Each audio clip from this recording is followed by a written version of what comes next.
You have about 10 minutes or I'm calling the cops, buddy. I'm not causing trouble, I'm just helping someone in need. I didn't break any laws, I just wanted to help someone who couldn't afford the help. That morning, I drove across town with a mower in the trunk to cut the grass for an 85-year-old man named Frank. He lives alone, surviving off Social Security and whatever he can stretch from a can of beans and old coupons. His yard had become a jungle. Weeks of rain, heat, and no one to help had turned it into a hazard.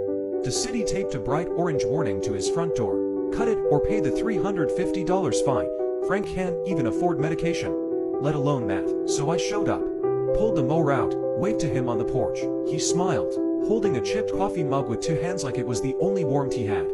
I got to work, the sun climbed, the grass flew.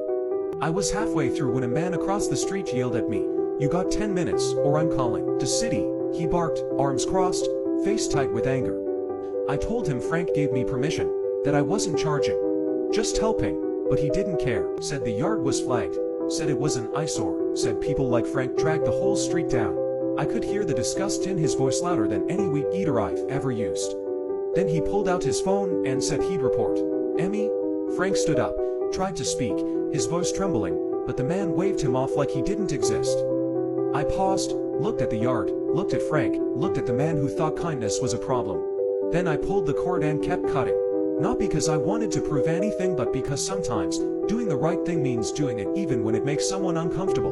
When I finished, Frank didn't say much, just looked at me, eyes glassy, and said, "Thank you for seeing me." I packed up and left. The neighbor watched from his driveway like I'd done something wrong, but I didn't come for him. I came for the man behind the weeds, the one everyone forgot.